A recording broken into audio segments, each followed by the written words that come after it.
Boom. And we're live on all networks. We're live on YouTube, live on Facebook, live on Instagram. Hello, hello, hello. Good morning, good morning, good morning.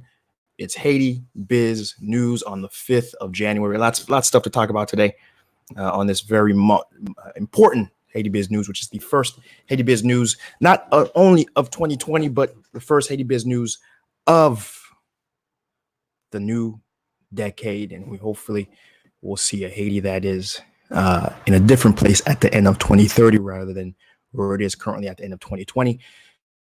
We certainly are looking forward to being able to document that progress and be a part of that progress. You guys being part of that is key and critical, of course.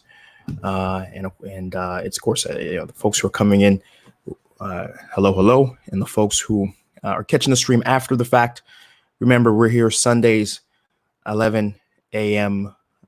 Every week, where we are here to discuss, what is going on in the country. We're here to discuss what the opportunities are business-wise, what business news has happened, right? And of course, little asterisks. We got to talk a little politics, particularly as it relates to what's going on and how it's affecting the economy as a whole.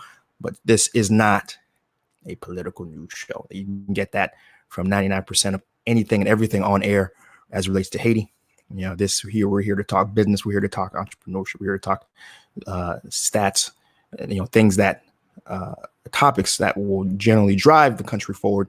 Because as we know, the only thing that has ever proven to be able to change a country is commerce, entrepreneurship, good economic policies that will raise all boats into a newer, nicer tide, right?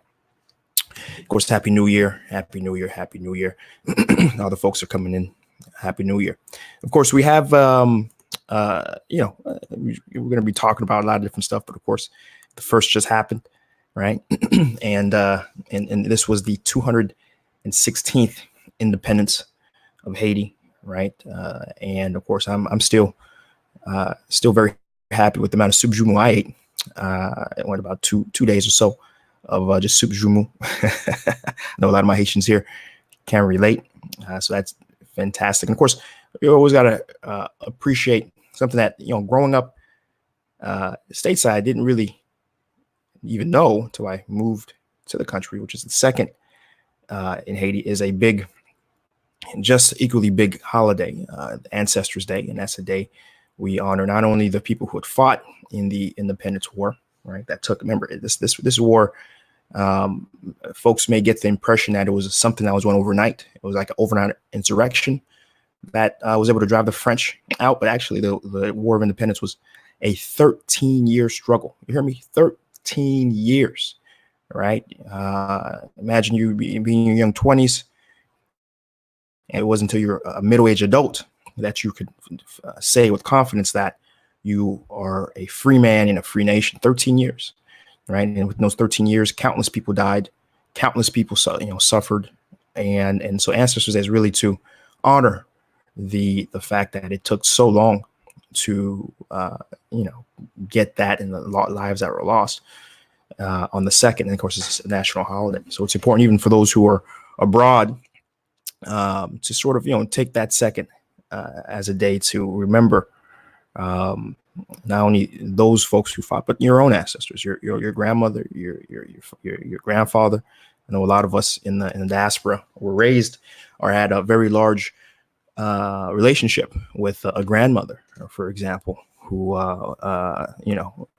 you'd have to speak Creole with, right? And whatever little Creole some of us may have, it's a lot of times because of that grandmother, our grandfather, right? Our grand aunt, right? Whatever it may be, right? So I just had to mention that, of course. And we have the YouTube Seejeanty on location. If you haven't seen it yet, that's YouTube Seejeanty, right? YouTube Seejeanty. And we went to Fubar the week prior, and of course we had a YouTube Sights and Sound rewind, which really cool. I was able to see all the different places we went throughout last year. A lot of cool stuff we've done, and I'm telling you, we did a lot of content, and I even post some of the, unboxing that we did. I didn't talk about a lot of the Haiti Biz spotlights we did, where we just focused specifically on businesses and ventures. I didn't even talk about the droning in Haiti, the driving in Haiti. The new segment I'm really trying to start off here, which is real estate spotlights in Haiti. So much stuff we've done, and it's important to make sure that not only we remember they were done, right, because someone's doing them, right, but also to know that we're going to keep on doing it, right, especially once I'm back in the country, because right now, as you can see, I'm not in my studio still.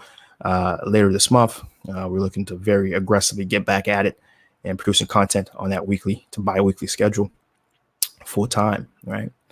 And Haiti Biz News, of course, everything we talk about today, there's the ticker. You see it? There's the ticker, right? There's the ticker underneath there. Everything we talk about is going to be on HaitiBizNews.com. So if you don't know, that site we created automatically goes to the interwebs, looks for business news related content, and puts it back for you in English. Grabs that information in French, translates it to a pretty darn good English, and is accessible for you to view, read, and keep tabs. That's something I created because I was tired of going to 20 different websites to get my news. And of course, from time to time there might be some bugs on the site, but we're on it. We have a dedicated person who's on that site. And even if you see something on there one day that might be buggy, we are pretty quick to correct and fix things, right? And so, of course, if you know anything, you can always hit me up at Seejeanty at Hyper Solutions if you see something on the site that needs a little tweaking, right? And of course, as right before we start this, remember, share the stream, the quality of this conversation, because it's ultimately a conversation we're having. My co-host is everybody in the stream, everybody that comes in. Everyone has a perspective that contributes to the conversation. Those who are watching right now, please don't be shy. Go ahead and drop a comment, drop a question, drop a perspective. I'm reading everything on air, right? And we're looking to gain from you as much as you're looking to gain from this guy. Who is this guy? Someone who's doing very well stateside, and decided, if it's not us, then who? Moved back to the country.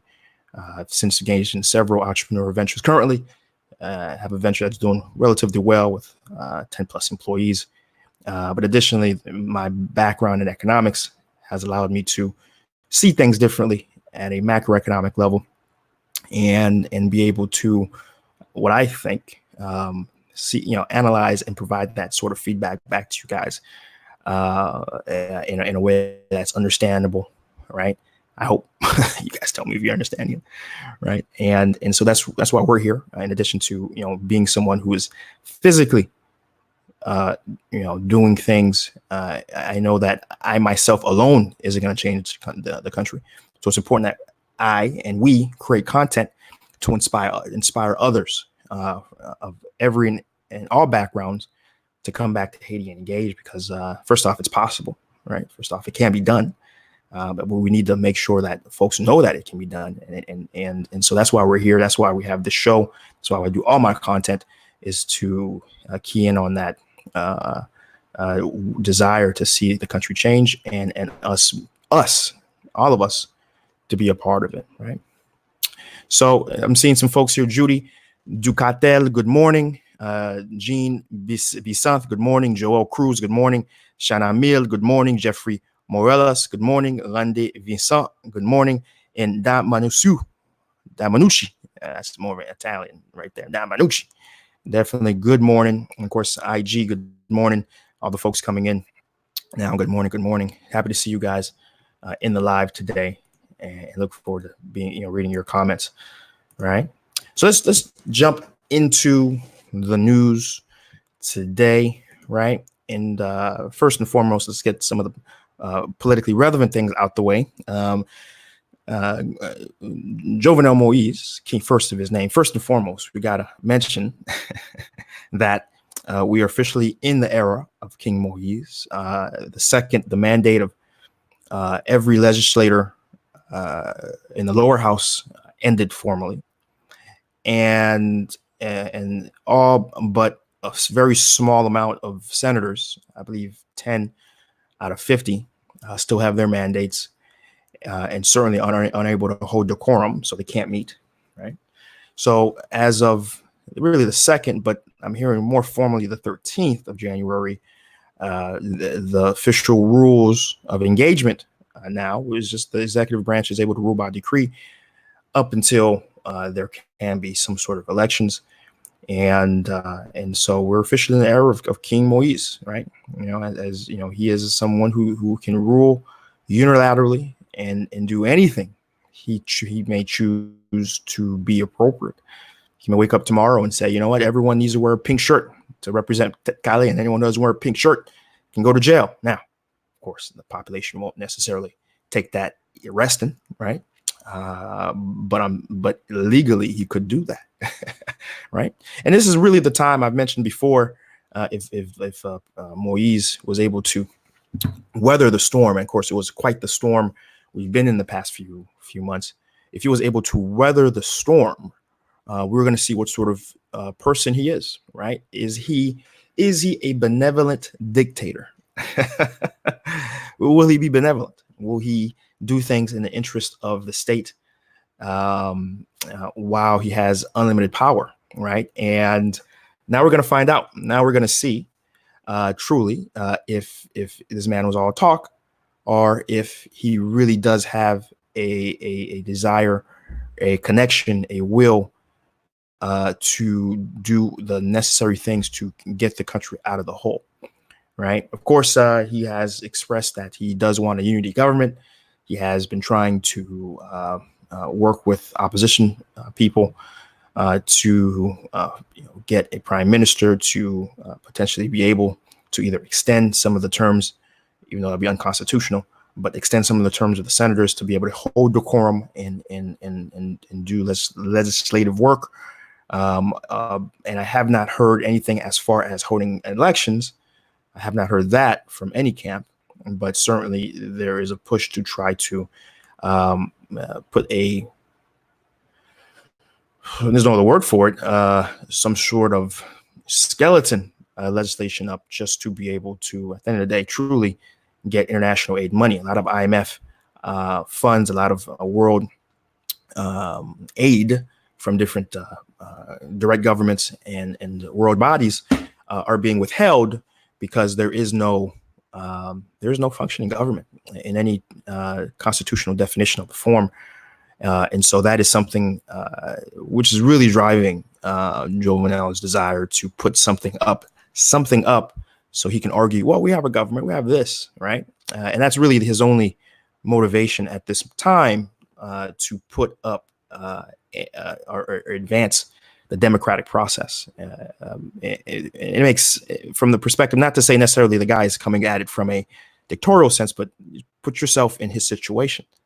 The situation is you've had an small opposition, even though his party has had control of both the lower house and the upper house, but a small opposition that has been extremely effective in stopping legislation, stopping some of the things that he's been trying to do, which by some accounts have been themselves rather inappropriate at best, illegal at worst in terms of the constitutional processes of things. And without any opposition whatsoever, he again is able to do whatever it is he wants to do. And that's his incentive, to keep things the way they are. And the only thing that's countering that incentive is the fact that hundreds of millions of dollars is being withheld from the IMF, from France's, for European Union, European Union's version of the monetary assistance capacity of the IMF, right? Being withheld from Moise. And so he wants that money, obviously, right? So, but things are still not easy for our good friend King Moise. our good friend King Moise, he continues to struggle. For example, he was unable to travel to Guanaive for the first to hold a speech, which is tradition for any sitting president.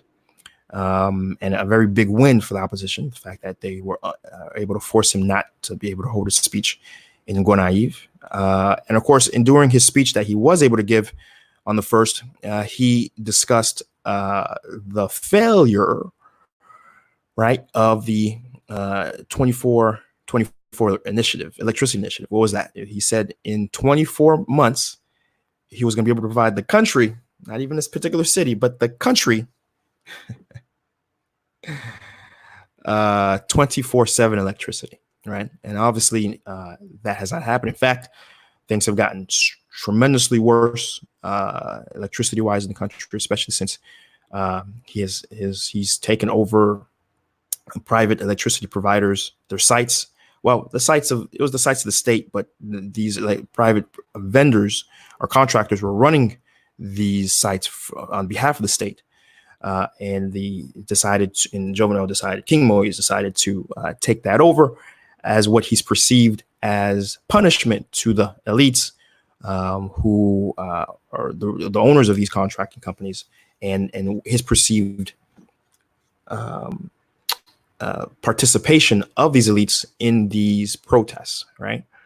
But since taking over, we've seen many areas of the city, Port-au-Prince, who've seen days without electricity. Further, we've seen places outside the country go weeks to months without electricity, right?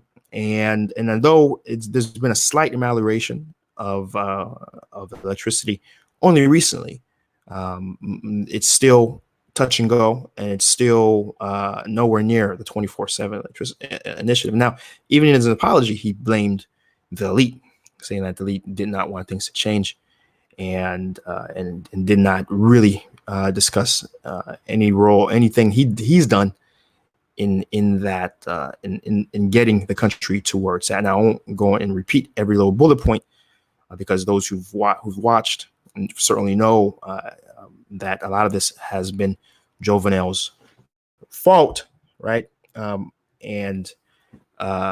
nonetheless, we have a new era in Haiti.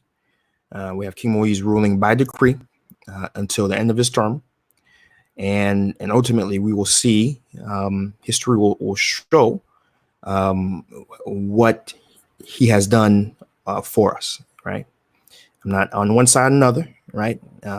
You could see me 6 months from now being the biggest proponent for King Moise if he's doing things that are necessary, if he's changing business entrepreneurship laws, making it easier to register in the country, if he's doing things to improve transparency, if in the government, if he's doing things to have it be easier to pay taxes, push things online, right? If he's arresting people, part of the corruption, if he's doing the things that we all know are necessary for seeing an improvement in the streets, the trash in the streets, you will see me wearing a pink hat on this newscast, because I am for development of the country, no matter who brings it, right?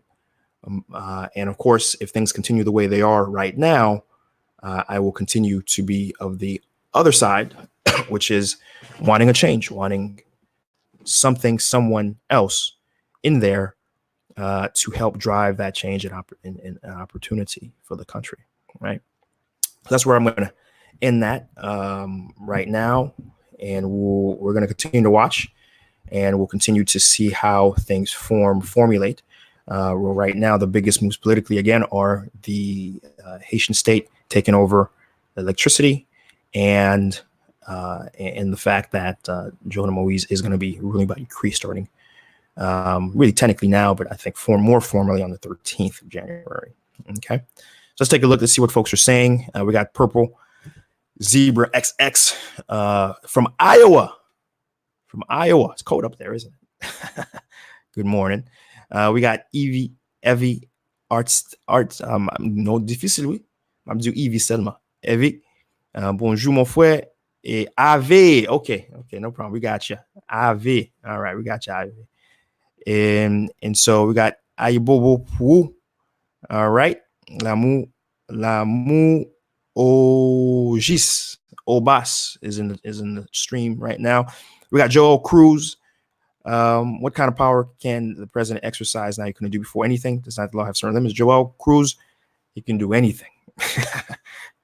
the restrictions would be set by either the legislator or the judiciary, and this legislature isn't there to enact laws for him to sign, so he can just skip that and write executive orders, right? The usual stopgate is the fact that say there's a minister, and the fact that they have to, well, technically the way it's supposed to work is they were supposed to vote in ministers and who are in line with certain the values and the goals of the particular legislator. Of course, that's not how it has worked. Of course, there's been scandals where for a particular minister or prime minister to be ratified, $100,000 US have been paid to specific senators. Now that is how things work, but the way things should work is that that process would act as a way to properly vet and get people who are competent, skill set wise, right? Of course, the judicial branch would also be able to overturn certain actions of the executive, but Moise has shown to ignore, particularly, for example, in the recent pushes for the initial pushes for the takeover of the different electricity sites. He has just blatantly, we talked about this, not even work with the first, because there's sets of judges, right? You have the appellate judges, you have a supreme, this is the Court of Cassation, supreme judges, and of course you have the lower level judiciary who initially take the case, review the merits of the case, and then decide whether or not to impose a warrant or whatever other action, right? And he has gone to the point where he has hop-stepped over the initial judges and went straight to the appellate judges, simply because he didn't have any supporters, he felt, in that lower tier of judiciary, right? So he's already shown a disdain for, and in the past has shown a disdain for the domestic institutions of law and order in the country, right? So whether or not the judiciary would be able to rein any advancement of King Moise, I am not optimistic of that fact, right? I'm not optimistic of that fact, right? So great question, Joel Cruz. Great question, right? Julie Jackson, ça va? Hello. Emmanuel Evenson, bonjour. Over in Ohio. It's cold over there, isn't it? Michael Bell, what's up? Good morning. Good to see you, my brother. We're always happy to see a long time contact, using my platform to stay informed. Good to see you, brother. Daniel Dodard, good morning. Up, is that New York? I see a little statue, little Liberty emoji. If that's true, good morning. You got Maury Artis. You missed the bio. I did.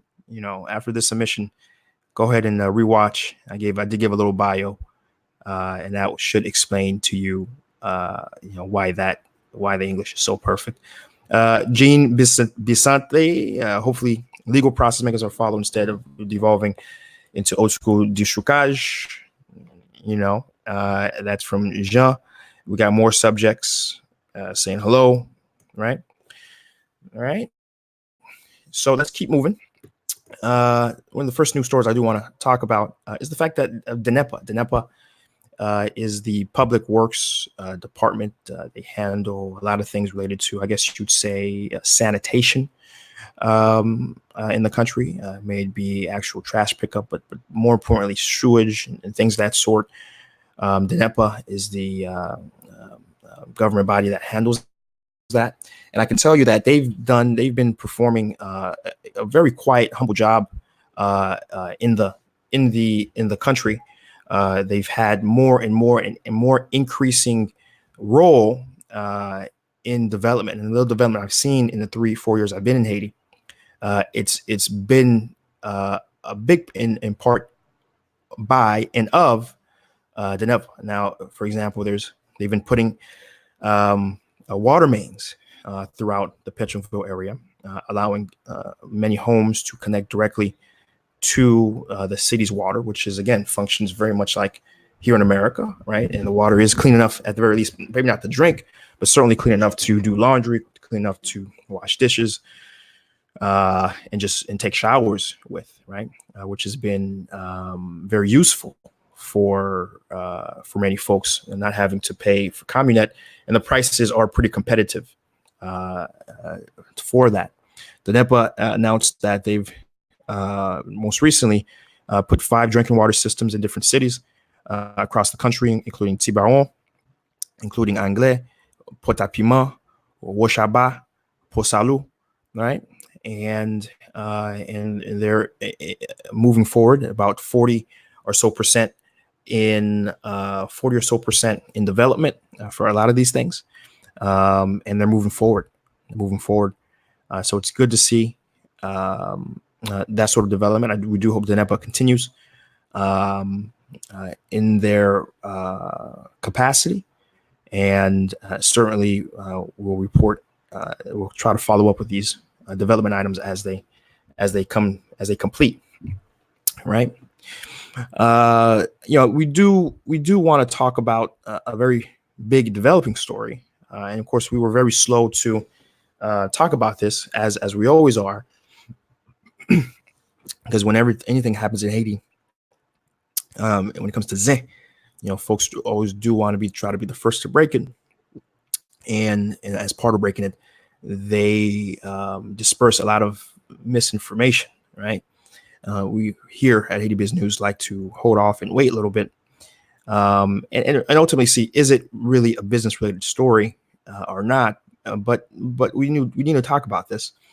RB France Larco is a relatively well-off, some people would say an elite in Haiti, and he had I guess you can say, a gunsmith business where he would repair weapons, and maintain weaponry of all forms, from small handguns to ARs to shotguns.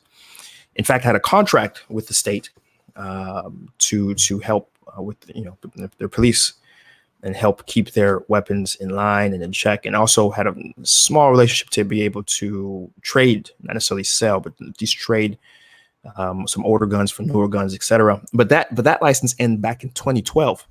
Came to the attention of authorities that this individual, RB France Larco, has been selling guns illegally to people across the country, and that is illegal, obviously. And in his possession, he found 27 assault rifles, 9 pistols, 3 revolvers, 324 magazines, 43 cartridges of different calibers, right? 2 bulletproof vests, 6 tear gas grenades, 23 stocks, and 6 gun barrels, right? I mean, the man had a cache, an armory at his facility, right? And again, many those who have been arrested in the past few months did cite him as a source for the weapons that they had in their possession, right? And so he was arrested about 2 weeks ago. We were trying to wait and see and get some of the facts on the ground first. And it's an ongoing story. Why this is important is the implications. The implications that one could have a contract with the state previously, and then once the political ties change, you may become a target, right? And this is, so far we've seen that with ultimately the electricity power plants, but also with this individual here, who many sources I've been speaking to have said, everyone has known of his activities. There's been instances where even the state themselves have purchased guns from this individual, right? But because of the larger political play that's been going on in the country, he's become a target, right? That's what some folks are saying, right? Where other folks are saying no, the state wasn't involved, and he's getting his justice is being served because he had no right selling the weapons in the first place. I can tell you, as someone who lives in the country, Haiti is a very small place. It's a small town. Everybody knows everything about everybody. Seriously, it's small town USA, but in the Caribbean. And if he has been doing those sort of activities, there is very hard to be clandestine. Clandestine. Am I saying that right? You know what I mean? Secretive in the country, because everybody knows what you're doing. And we love Zen. So, everyone's business is your business, right? And so the fact that he had this cash and is only now being arrested, I can tell you, as someone who's experienced and getting even more experience in the country, it doesn't pass the sniff test, right? And so the short of it is, I'm there's certain business lines a man shouldn't get into in the country, and dealing in weapons is probably one of them, because even if you can get your licenses and registration to do so legally at any time, things may be turned against you if it comes to the point where certain political actors may feel it appropriate to turn it against you, right? So that is a genuine impartial perspective on this story. We're going to continue to watch as it develops. And one thing I can tell you that's usually uncommon is that people at his level, Mr. Larco's level, usually don't stay in jail for too long, right? He's a man of means, and mans of means rarely stay in jail for the duration. And if they do get punished, it's generally a very slight tap of the hand. So again, we'll see if anything different changes with how things resolve, but I can tell you, not too many people are particularly optimistic in justice being served to its fullest extent, vis-a-vis someone else who wasn't of means getting arrested with the same cash and arsenal, right? Let's hop into comments, see what folks are saying. Right, yeah, it is cold, good stuff, right? Tell us to move into Haiti, some tips. So Judy Jackson, I have a video on my Anu Palais series, one of my most recent ones, where I had 10 tips if you're coming to Haiti, 10 travel tips, some things to bring with you. And of course, that entire Anu Palais series, in fact, I have a playlist on YouTube, Seejeanty, is talking about that transition into Haiti, from dealing with lack of electricity, dealing with security, dealing with political protests, the whole gamut of different issues that might be a shock to someone. And I got to get back. I got to try to see if I can upload some newer topics. There's a lot of topics that can still be addressed here. For example, dealing with warranty, or lack of warranty in retail, and etc. But do check that out. And I've already published a lot of different content related to that at Judy Jackson. So please go take a look at that. Claudia Love Francis, let's see, are you going to be here? Yeah, God willing. It's a weekly show, and we will be, 11 a.m. is when we're here, and you can always catch it after the fact, as these lives are recorded, right? Although life is happening, it's just like that. Life is happening next week. So we're not going to have a show next week. There's a very special thing that's going on in my life next Sunday. Next weekend in general, something very important to me. All right. And so I can you can jump ahead and just say we're not going to have the show next week. But we will be back the following week, which is the 19th. And I'm hoping to have a special guest on that 19th show. But again, I'll reformalize that announcement towards the end of this. Right. But again, in general, we're here every Sunday, 11 a.m. Right.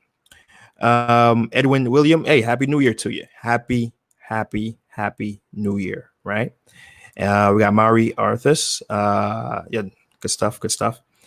So Pierre Paul, let's see, says, in this time, there are no winners right now. We got nothing to celebrate as people of the country at this time. The opposition is the worst thing to happen. Payu Lock is costing. And we're going to talk about that for sure. But Pierre Paul certainly has he's right. It's tough to be entering the new year, the new decade, coming from.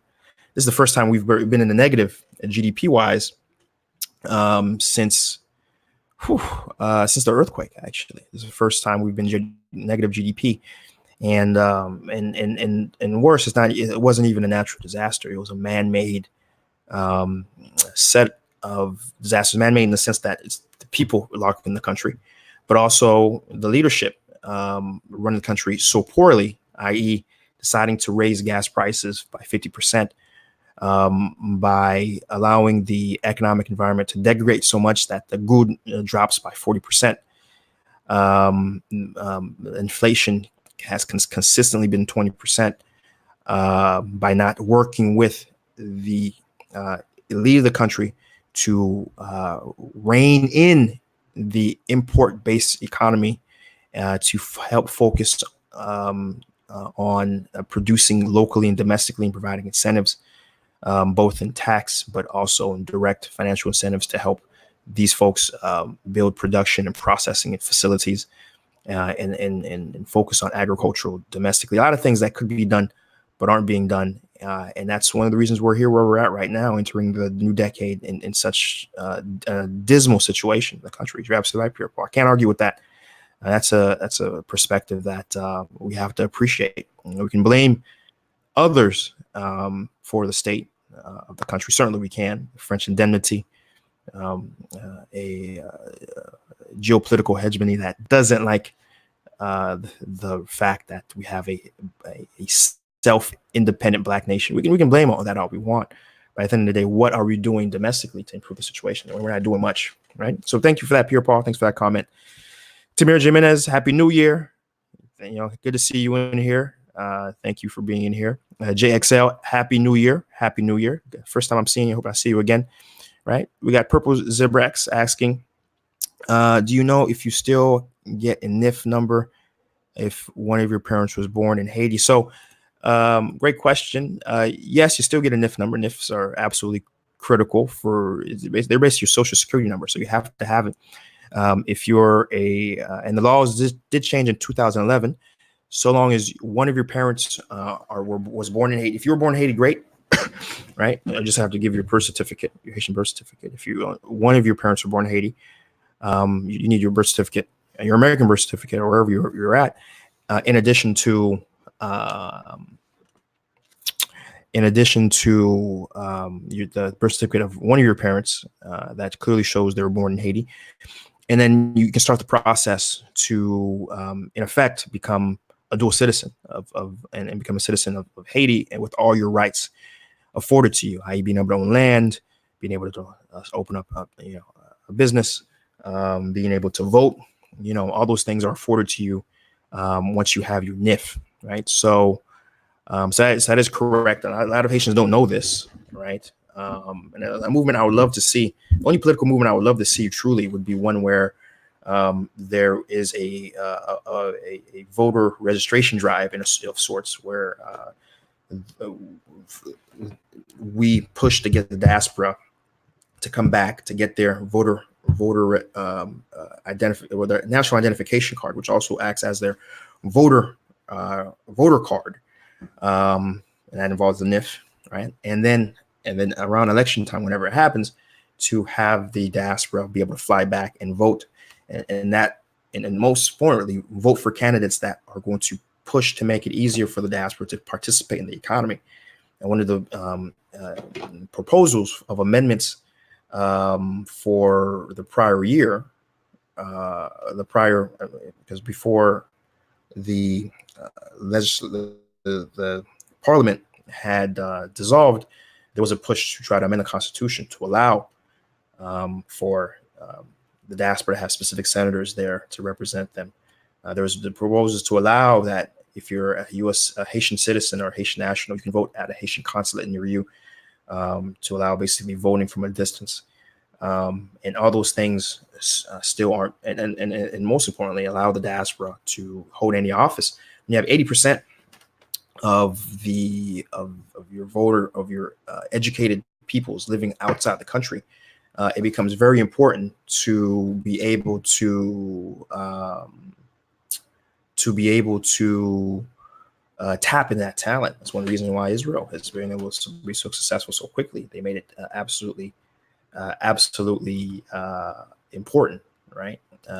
To provide a significant, easy pipeway to get their folks involved and engaged, right? So, but yeah, thanks for that little tangent there. A purple zebra, but yeah, sniffs are still a thing. Claudie Francois. My mom announced that later. Quiet. You're gonna ruin it for me, right? Tamara Jimenez. Let's see. Okay, definitely Tamara. Yeah, definitely appreciate you being here. Absolutely, thanks, man, or madam. Tamara seems more feminine. Low key slapping haters. What's up, man? Always fun to read that name once a stream. All right. We need to keep up with the system. Natural disasters as soon as possible. Places like Delma, OCOP can't survive another natural disaster. Totally agree with you. AV goes, I highly recommend watching the new Poly series, right? It's helped my family move from DC to DR and soon to Haiti when we visit. If you have a good time, we'd love to connect. As you know, thanks AV.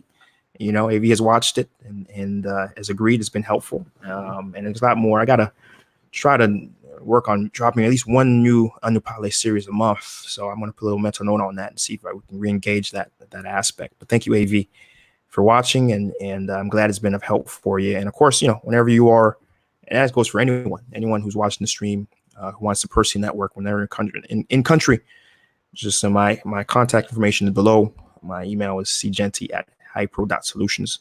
Send a message. And especially if you're looking to, from a business perspective, I'm not a busy guy.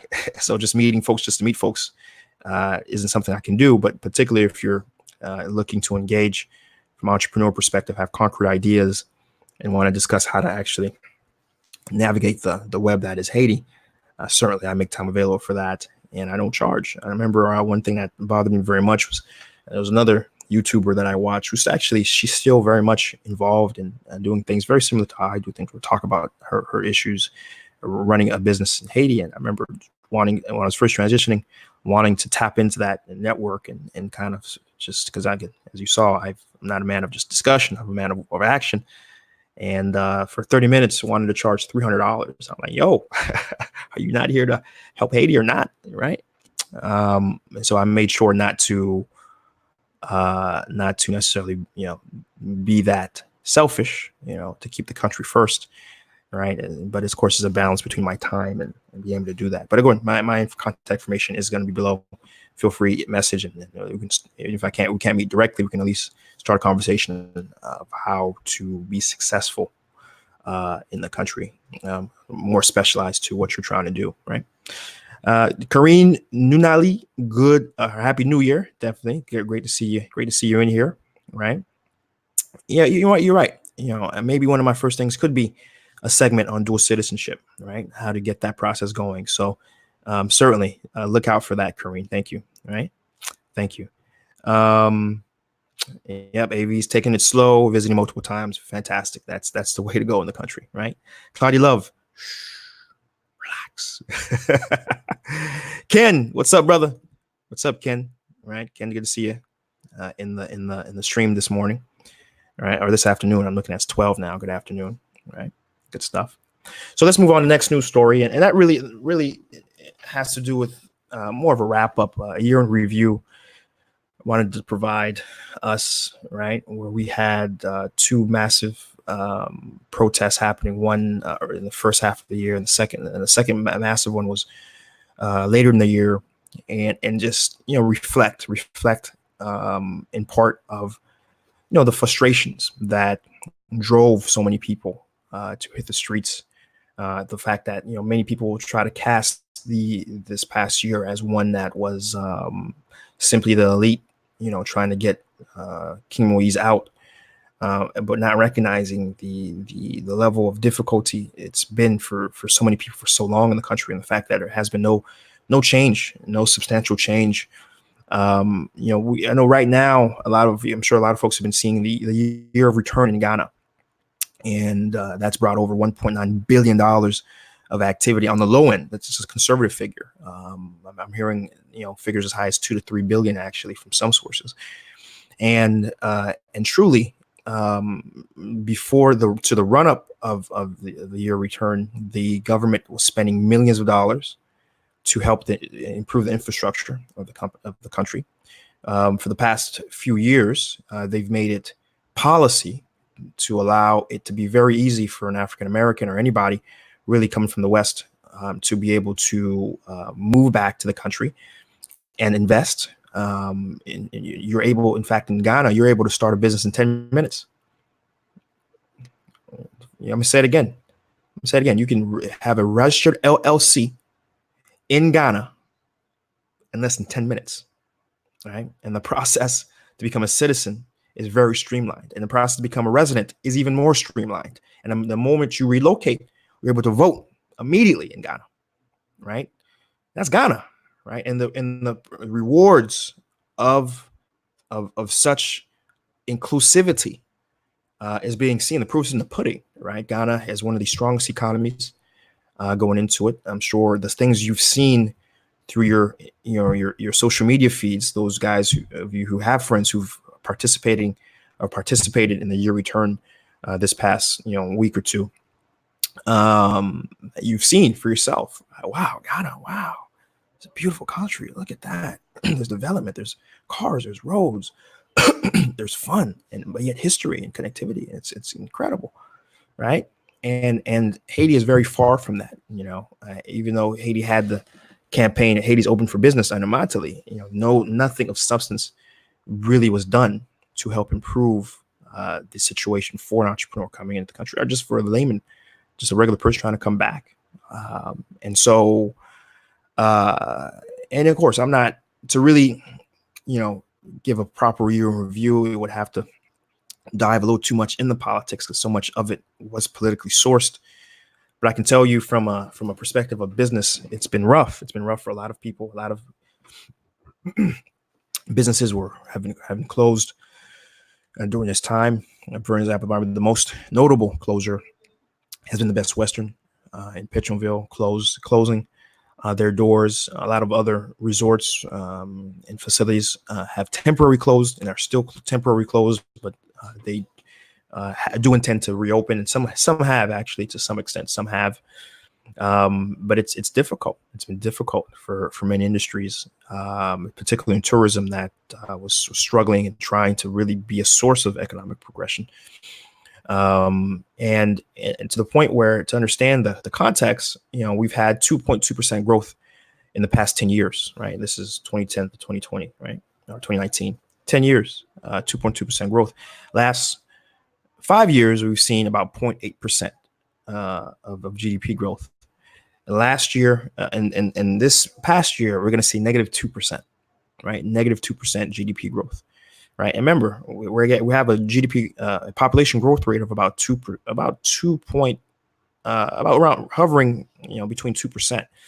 And the fact that we're barely keeping up with the growth of population for our economy, formally speaking, it's not good, right?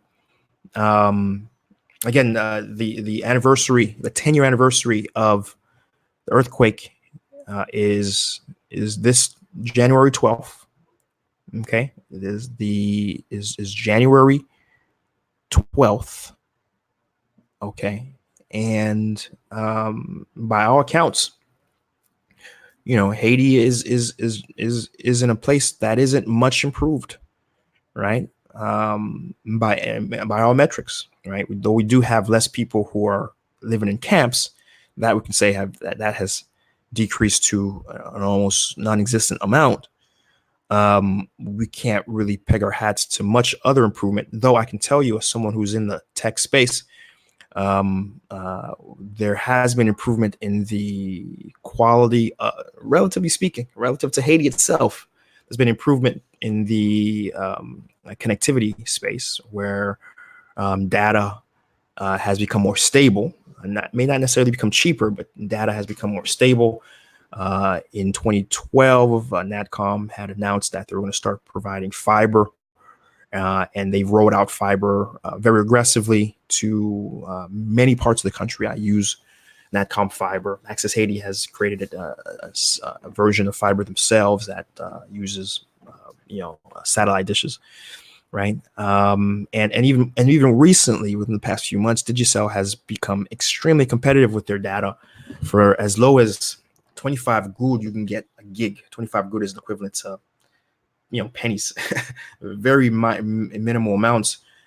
You can purchase gigs of data, which is something that we're keeping a very close eye on. That could potentially be a game changer for Haiti's use of connective services, because one of the things that have restricted domestic app ecosystem, from folks being able to use an Uber in Haiti, the layperson, or folks being able to use a peer-to-peer cash system like a cash app, has been the very high cost of data relative to the incomes of these people. But now, when you're talking about for 25 good, just you press a little button and it charges 25 good, you can get 2, 3, 4 gigs of data. That is a potentially huge game changer for the quality of life of Haitians. And so those are the sort of things we're looking for to continue to happen in the coming year. Players to come in and provide innovative solutions and cheap solutions to the population to potentially drive growth and drive opportunity. So we're looking for that. And those have been some highlights, certainly even the past 10 years we can talk about. It has been all gloom and doom.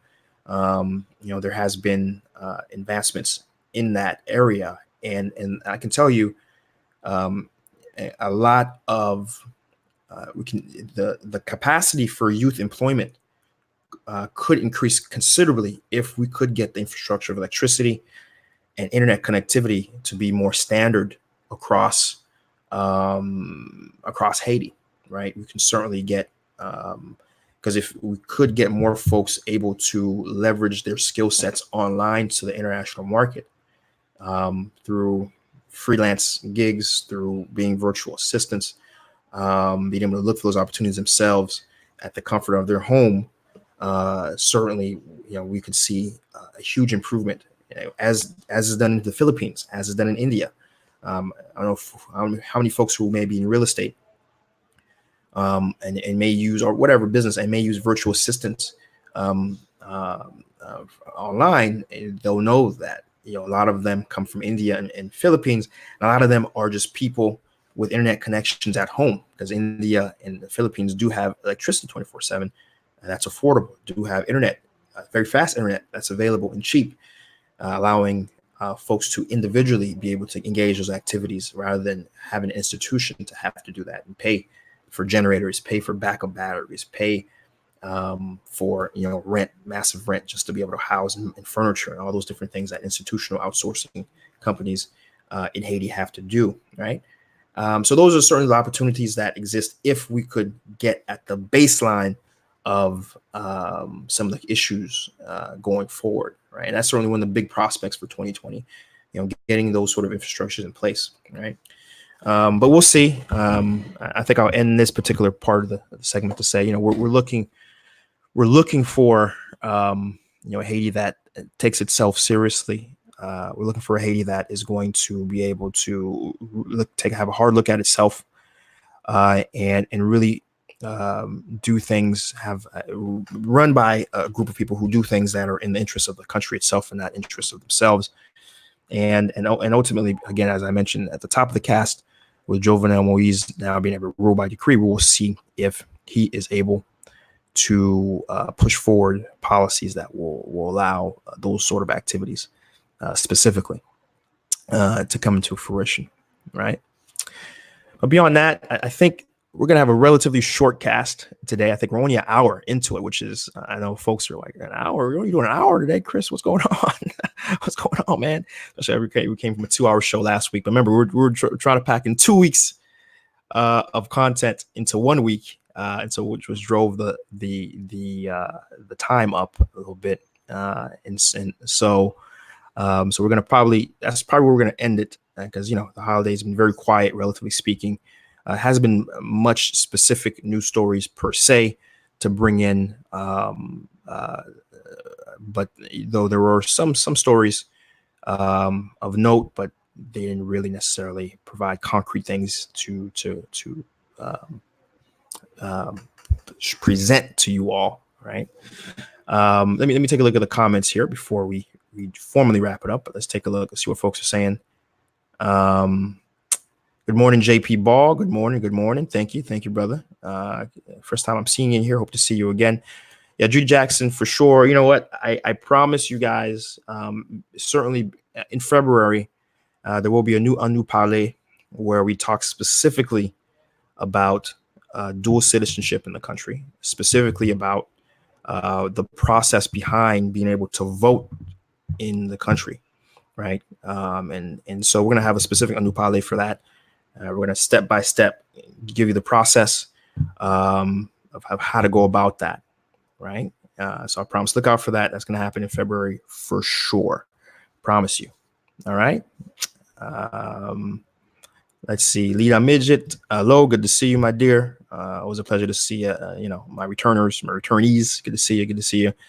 Right. Yeah. Ghana, 10 minutes. Less than 10 minutes.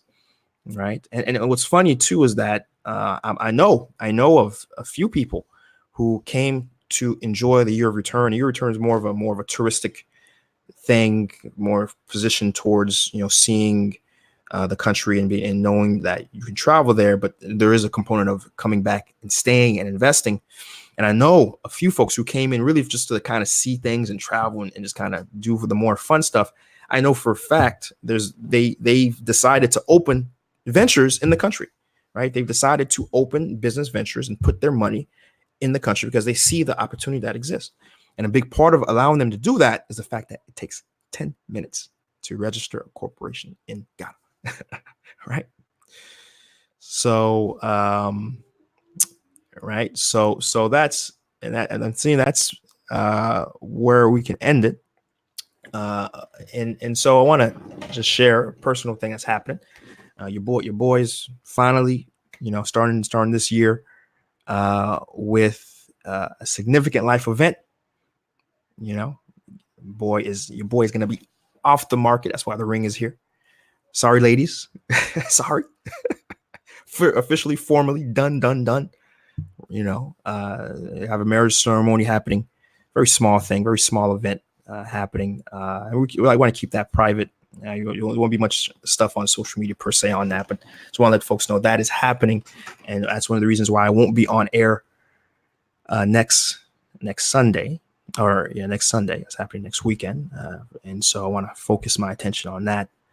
And so we will be back on the 19th, right? We'll be back on the 19th with the Haiti Biz News Show in full effect. I think hopefully we should be able to drop a brand new Seejeanty on location. We did shoot something before I left that we should be on Seejeanty coming up. So look out for that. We're going to be able to drop that. I'm hoping by the end of this week. So look out for that. I'm really excited for that episode. We have Pierre Stanley Baptiste, an incredible person doing incredible stuff. We interviewed him, and so look out for that. That's gonna drop this week in lieu of Haiti Biz News show. We'll have that, right?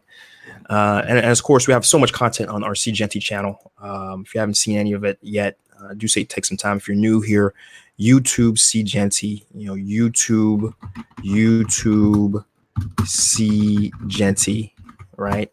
If you haven't seen all the things we've done, please take some time, take a look at that site. Haiti Biz News, as you see a little ticker going, HaitiBizNews.com is a site that we developed to go out and automatically grab news stories related to Haiti and translate them to English for you, a one-stop shop to keep yourself current of what's going on. So if you haven't visited the website yet, please, HaitiBizNews.com.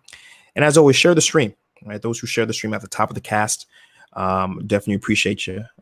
We had a pretty strong showing today. At one point, as much as 30 people on the stream from both YouTube and Facebook. So I want to thank you for sharing it before, and share it again. Please share it again, because we talked about a lot of substantial things, a lot of things of real importance and real note here, and you guys contributed to the conversation today. So give yourself a round of applause. Thanks, my co-hosts. So definitely, share your perspective, share what you provided on your social media as well, and because that's how we grow, that's how we change the narrative for the country, is as we get people to participate. We get closer to a Haiti that is more informed, more and more welcoming for not just a few, but for everyone. Right. So do share the stream if you enjoyed the episode today, and I see a few folks congratulating me about my announcement there. So thank you, thank you for that. Appreciate that, guys. Thank you. And you're right. Happy wife, happy life. Trust me, I am already taking many back seats. Right. Yes, ma'am. So thanks for that, AV. Much appreciated. Right. So again, that's where we're going to end it. I do appreciate everyone who was a part of the cast today. And again, we'll be back on the 19th of January, Sunday, the 19th. Hopefully we'll have a special guest. If we can get that person confirmed or not. So it should be a pretty special episode when we do get back. And again, that's where we're going to end it. Again, guys, until we're back at it again, we'll be back at it again.